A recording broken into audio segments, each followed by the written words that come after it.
आज अमावस्या है। यह तिथि जब पितरों को श्रद्धा सुमन अर्पित किए जाते हैं और आत्मा अपने मूल से जुड़ने की पुकार सुनती है। ऐसे शुभ दिन पर यदि हम श्रीमद् भागवत गीता पाठ करते हैं, विशेषकर उसके 15वें और 18वें अध्याय का, ये न केवल पितृ शांति का मार्ग बनता है बल्कि हमारे जीवन को भी मोक्ष की ओर अग्रसर करता है। 15 अध्याय पुरुषोत्तम योग। इस अध्याय में भगवान श्री कृष्ण जीवन रूपी संसार वृक्ष का रहस्य बताते हैं। इसमें आत्मा की शुद्धता, परमात्मा की पहचान और संसार के बंधन से मुक्त होने का मार्ग दिखाया गया है। इसे सुनना आत्मिक शुद्धि, वैराग्य की भावना और परमात्मा से संबंध को दृढ़ करता है। अध्याय 18 मोक्ष संन्यास योग। यह गीता का अंतिम और सबसे गूढ़ अध्याय है, जिसमें कर्म, ज्ञान, भक्ति और मोक्ष का महत्वपूर्ण सार निहित है। इसका श्रवण करने से व्यक्ति को जीवन का उद्देश्य समझ में आता है, अंतःकरण निर्मल होता है और कर्मों की शुद्धि होती है। अमावस्या के दिन, इस पवित्र दिन पर यदि आप पूरे भाव से इन दोनों अध्यायों को अंत तक सुनते हैं तो यह न केवल आपके पूर्वजों की आत्मा को शांति देता है बल्कि आपके जीवन में चित्त की स्थिरता, सकारात्मकता का ऊर्जा और आध्यात्मिक जागृति लाता है। तो आइए संकल्प करें कि इस अमावस्या पर हम केवल सुनेंगे नहीं बल्कि आत्मा से समझेंगे गीता का दिव्य ज्ञान। अंत तक अवश्य सुनेगा क्योंकि इसमें छुपा है मोक्ष का बीज। हरे कृष्णा।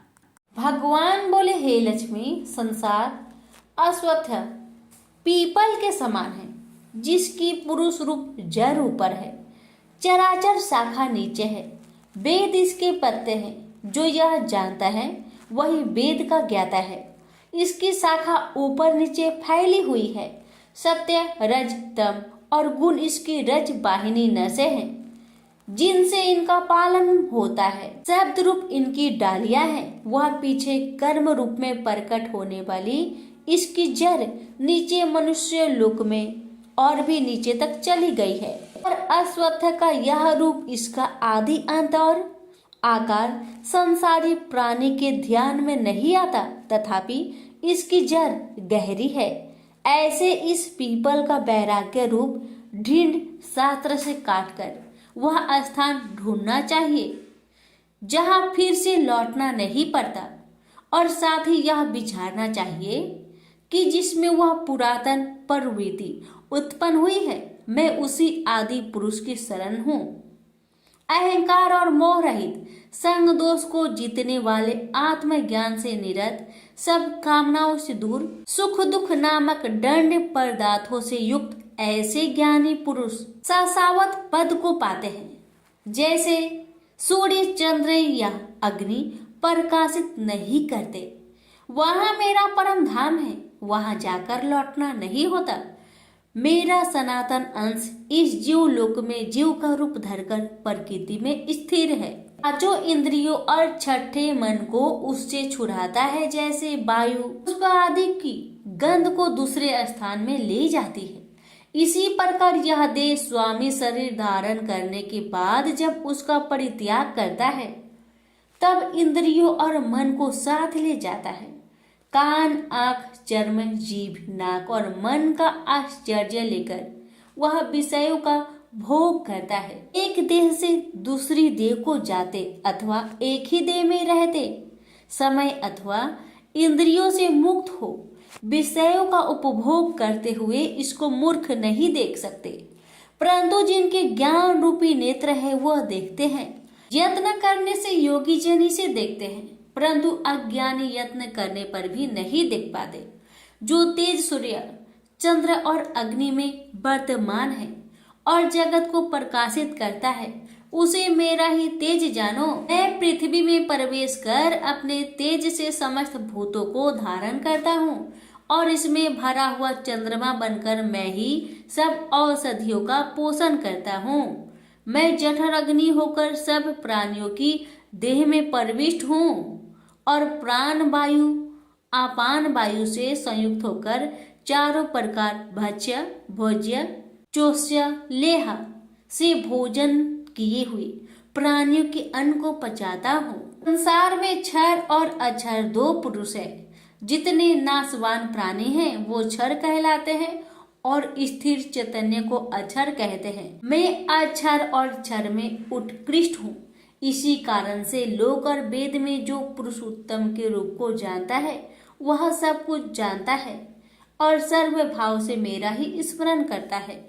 प्रेम से बोलिए श्री कृष्ण भगवान की जय। सुनिए 15वें अध्याय का महात्म्य। उत्तर प्रदेश में एक नरसिंह नामक राजा था और सुभंग नामक मंत्री था। राजा को मंत्री पर बड़ा भरोसा था। मंत्री के मन में कपट था। मंत्री चाहता था राजा को मारकर यह राज्य मैं ही करूं। इस तरह कुछ काल व्यतीत हुआ। एक दिन राजा नौकर चाकरों सहित सो रहा था। तब मंत्री राजा को सारे नौकरों सहित मारकर राज्य करने लगा। कुछ काल व्यतीत हुआ, तब वह भी मर गया। धर्मराज के पास दूध बांध कर ले गए। धर्मराज बोला, हे यमदूतो, यह बड़ा पापी है, इसको नरक में डालो। हे लक्ष्मी, इस प्रकार कई नरक भोगकर धर्मराज की आज्ञा से घोड़े की योनि में आया। सिंघल द्वीप में जन्मते घोड़ा हुआ। एक सौदागर ने बहुत से घोड़े को मोल लिया और वह घोड़ा खरीदकर अपने देश को चला। चलते चलते अपने देश में आया। तब वहां के राजा ने सुना कि अमुक सौदागर बहुत से घोड़े ले आया है। तब राजा ने उसे बुलाया और कई घोड़े खरीदे। उस घोड़े को भी खरीदा। जब उस घोड़े ने राजा को देख उसने सिर फेर लिया। यह देख राजा बोला, क्या बात है, जो घोड़े ने सिर फेरा है। राजा ने पंडित को बुलाकर पूछा कि इस घोड़े ने हमें देखकर सिर क्यों फेरा, इसका क्या कारण है। पंडित ने कहा, राजन, इस घोड़े ने तुमको सिर नवाया है। राजा ने कहा, यह बात नहीं है। कई दिन पीछे राजा शिकार खेलने को उसी घोड़े पर सवारी करके गया। वह घोड़ा बहुत तेज चलता था। राजा शिकार खेलता खेलता बहुत दूर चला गया। उसी दिन राजा ने जाते ही शिकार मारा। राजा बहुत प्रसन्न हुआ। दोपहरी की गर्मी के कारण राजा को प्यास लगी। तब राजा ने वन में एक साधु को कुटिया में बैठे देखा। तालाब से जल भरा हुआ था। वहां राजा उतरा, घोड़े को वृक्ष में बांधकर कुटिया में गया तो साधु अपने पुत्र को गीता जी के 15वें अध्याय का पाठ सिखा रहा था। वृक्ष के पट्टे पर श्लोक लिखकर बालक से कहा, खेलते भी रहो और इसको कंठ करो। उस पत्ते को घोड़े ने देखा तो तुरंत उसकी देह छूट गई। देवदेही पाई, स्वर्ग से विमान आया, उस पर बैठ बैकुंठ को चला। इतने में ही राजा जल पीकर बाहर आया। देखा तो घोड़ा मरा है। राजा चिंतित होकर बोला, यह घोड़ा किसने मारा है, इसे क्या हुआ। इतने में वह बोला, हे राजन, तेरे घोड़े का चैतन्य मैं हूँ। मैंने अब देवदेही पाई है, बैकुंठ को चला हूँ। राजा ने पूछा, तुमने कौन सा पुण्य किया है। घोड़ा बोला, यह बात ऋषिवर से पूछो। राजा ने मुनीश्वर से पूछा। मुनि बोला, हे राजन, गीता जी का श्लोक लिखा हुआ पत्ता इसके आगे पड़ा है। घोड़े ने यह अक्षर देखे हैं, इस कारण घोड़े की सदगति हुई है। श्री नारायण जी बोले, हे लक्ष्मी, यह गीता के 15वें अध्याय का महात्म्य मैंने तुमको सुनाया। प्रेम से बोलिए लक्ष्मी नारायण की जय। अर्जुन ने पूछा, हे केशव, मैं संन्यास एवं त्याग के तत्व पृथक पृथक जानने की इच्छा करता हूँ। श्री कृष्ण बोले, हे पार्थ, कामना वाले कर्मों के त्याग को ज्ञानी लोग संन्यास मानते हैं और अज्ञानी पुरुष फल के त्याग को त्याग कहते हैं। कोई पंडित कर्म को दोष युक्त जानकर त्यागना ठीक कहते हैं। कोई यज्ञ, दान, तप आदि कर्मों को छोड़ने योग्य बताते हैं। हे भारत, त्याग के विषय में मेरा ऐसा मत है कि त्याग 3 प्रकार के हैं। यज्ञ, दान, तप आदि कर्मों को नहीं त्यागना चाहिए। ये सब कर्म आसक्त और फल को त्याग कर करने चाहिए। मेरे निश्चय मत यही है जो सर्वोत्तम है। अपने नियमित कर्मों का त्यागना उचित नहीं है। यह मोह बस ऐसा किया जाए तो वह तामस त्याग है। कर्म दुखप्रद है, यह विचार कर एवं शरीर के कलेश के भय से जो त्याग करता है उसे त्याग का फल नहीं मिलता। यह राजस त्याग कहलाता है। हे अर्जुन, अपना नियमित कर्म अवश्य करने योग्य है। फल तथा आसक्त को त्याग कर जो कर्म किया जाता है वह सात्विक कर्म है। जो दुखदायक कर्म से देश नहीं करता तथा सुखदायक कर्म से प्रीति नहीं करता वह त्यागी, सत्यशील, बुद्धिमान तथा मुक्ति के योग्य है। देहधारी संपूर्ण कर्मों का त्याग नहीं कर सकता। कर्म का फल त्याग कर कर्म करने वाला त्यागी है। कर्मफल 3 प्रकार के हैं, अनिष्ट, इष्ट एवं मित्र। जो त्याग नहीं करते उनको ये मरने के बाद मिलते हैं और त्यागियों को नहीं मिलते। हे महाबाहो, संपूर्ण कर्मों की सिद्धि के लिए 5 प्रकार सांख्य शास्त्र में कहे हैं, उनको सुनो। शरीर कर्ता, साधन, पृथक पृथक चेष्टाएं और देव शरीर, वाणी एवं मन से जो भला बुरा कार्य किया जाता है उसके ये 5 कारण हैं।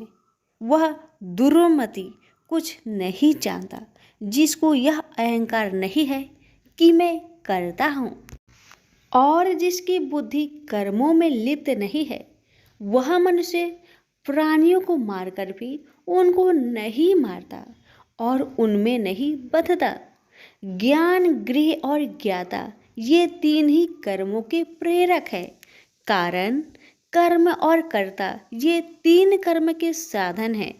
सांख्य शास्त्र में ज्ञान, कर्म और कर्ता ये सत्वादिक गुण के भेद 3 प्रकार के हैं, इनको भी सुनो। जब भिन्न भिन्न प्राणियों में एक अविनाशी अविभक्त सत्ता जो दिखता है वह ज्ञान सात्विक कहलाता है। जिस ज्ञान से प्राणियों में नाना प्रकार की सत्ता दिखाई देती है उसको राजस ज्ञान जानो। ऐसा ज्ञान जिसके बिना कारण और सर्वार्थ के जाने एक ही कार्य में लगा रहे वह अल्प और तामस है। फल की इच्छा ना करके जो नित्य कर्म संग देश को त्याग कर किया जाता है, जो फल की इच्छा एवं अहंकार से बड़े यत्न से किया जाता है वह राजस कर्म है। जो कर्म परिमाण धन का खर्च दूसरे की पीड़ा और अपना पुरुषार्थ न जानकर मोहबस किया जाता है वह तामस कर्म कहलाता है। संग से रहित अहंकार, धैर्य और उत्साह युक्त सिद्ध व असिद्धि में समान रहता है वह सात्विक कर्म कहलाता है। गुण की तरह बुद्धि और धर्म के इनके भी 3 भेद है, सुनो। जो बुद्धि पर वृत्ति, निवृत्ति, कर्तव्य, अकर्तव्य, भय, अभय और बंधन मोक्ष को जानता है वह सात्विकी है। हे पार्थ, जिससे धर्म अधर्म और कर्तव्य अकर्तव्य का ठीक निश्चय नहीं होता वह राजसी है। जिस अज्ञान से ढकी बुद्धि करके मनुष्य अधर्म को धर्म मानता है वह तामसी है। जो कथा प्रसंग से फल की इच्छा करता है, जो धर्म अर्थ काम को धारण करता है वह राजसी वृत्ति है। जो मूर्ख, निंद्रा, भय, शोक, विषाद एवं मद को नहीं त्यागता वह तामसी वृत्ति है। अब 3 प्रकार के सुखों को सुनो। जिसका योगाभ्यास में चित रहता है उसके दुख का अंत हो जाता है। सुख सात्विक है, आरंभ में विष के समान और अंत में अमृत के तुल्य होता है।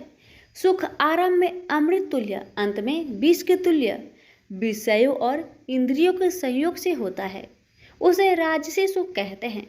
जो सुख आदि और अंत दोनों में मनुष्य को मोह में फंसाता है और जो आलस्य तथा प्रमोद से उत्पन्न होता है वह तामस सुख है। सम, दम, तप, पवित्रता, क्षमा, नम्रता, ज्ञान, अनुभव और परलोक में श्रद्धा ये ब्राह्मणों के स्वाभाविक सिद्ध कर्म है। बहादुरी, तेजस्विता, धैर्य, चतुराई, युद्ध, स्थिरता, उदारता और प्रभुता ये क्षत्रिय के स्वाभाविक कर्म हैं। खेती, गोरक्षा स्वाभाविक कर्म हैं। जो लोग अपने अपने गुणों और प्रवृत्तियों के अनुसार कर्म करते हैं उनको सिद्धि प्राप्त होती है, और जिसने सब जगत का विस्तार किया है उस ईश्वर को अपने कार्य के द्वारा आराधना करके मनुष्य सिद्धि को पाता है। दूसरे उत्तम कर्म से अपना नीच कर्म ही श्रेष्ठ है। सर्वत्र आसक्त को छोड़ने वाला आत्मा, जीतने वाला इच्छा रहित मनुष्य संन्यास के द्वारा सर्व कर्म निवृत्ति रूप परम सिद्धि को पाता है। वह फिर कैसे ब्रह्म को प्राप्त होता है? सो मुझसे सुनो, यही इस ज्ञान की परानिष्ठा है। शुद्ध बुद्धि से युक्त होकर धृति द्वारा इस मन को बस में लगाकर शब्द आदि विषयों को छोड़कर राग देश से रहित होकर एकांत में रहने वाला, मिताहारी, वाणी और मन को जीतने वाला, नित्य ध्यान युक्त और वैराग्य, अहंकार, बल, घमंड, काम, क्रोध तथा परिग्रह छोड़कर ममताहीन और शांत मनुष्य ब्रह्म भाव के योग होता है। व्रत को प्राप्त हुआ पुरुष दत्तचित होकर शोक व अभिलाषा को नहीं करता है। जीवन मात्र में समदर्शी होकर मुझ में परम भक्ति पाता है। इस प्रकार ज्ञानी सदैव मुझ में निवास करने वाले सब कर्मों को भोग करता हुआ मेरे अनुग्रह से अविनाशी सनातन मोक्षप्रद को प्राप्त होता है। तत्पश्चात तत्व से मुझे जानकर फिर मन मुझ में ही प्रवेश करता है। सावधानी से अपना मन मुझ में स्थिर कर और सब कर्मों को मुझ में अर्पण कर बुद्धि योग के आश्रय से निरंतर अपने चित्त को मुझ में लगाओ। मेरे में चित्त लगाकर मेरी कृपा से दुर्गम कष्टों से तर जाओगे। यदि अहंकार से मेरी बात सुनोगे तो नष्ट हो जाओगे। यदि अहंकार का आश्रय लेकर युद्ध नहीं करूँगा ऐसा मानते हो तो यह तुम्हारा निश्चय झूठा है, क्योंकि स्वभाव तुम्हें युद्ध करवाएगा। हे कौतन्य, जिस कर्म को तू अब मोह से करना चाहता है उसे अपने स्वाभाविक कर्म से बंधा हुआ बेबस होकर करेगा। हे अर्जुन, जीवों के हृदय में स्थिर ईश्वर उनको माया से भ्रमा रहा है, मानो सब यंत्र पर चढ़े हैं। हे भारत, सब भावों में उसी की कृपा से परम शांति एवं मुक्ति को पाओगे। यह गूढ़ ज्ञान मैंने तुमसे कहा है, इसे भली भांति विचार कर जैसा चाहते हो वैसा ही करो। अब तू सबसे गूढ़ वचन भी सुन, क्योंकि तू मेरा परम मित्र है, इसलिए मैं तेरे हित ही कहूँगा। मेरे में मन लगाओ, मेरे ही भक्त हो, मेरे ही यज्ञ करो और मेरा ही नाम जपो। सब धर्मों को छोड़कर मेरी शरण में आओ, मैं तुम्हें सब पापों से छुड़ा दूंगा। यह मेरा रहस्य ऐसे पुरुष जो तप न करता हो, मेरा भक्त न हो, कभी भी नहीं कहना चाहिए। जो इस परम गुप्त ज्ञान को मेरे भक्तों में प्रकट करेगा वही मेरी परम भक्ति को पाकर अंत में निश्चय ही मुझ में लीन हो जाएगा। इस धर्म संवाद को जो कोई पढ़ेगा उसे मैं समझूंगा कि उसने ज्ञान यज्ञ से मेरी पूजा की है। जो श्रद्धावान पुरुष दोष ढूंढे बिना इसको सुनेगा वह भी मुक्त होकर पुण्य आत्माओं को मिलने वाले शुभ लोक को प्राप्त होगा।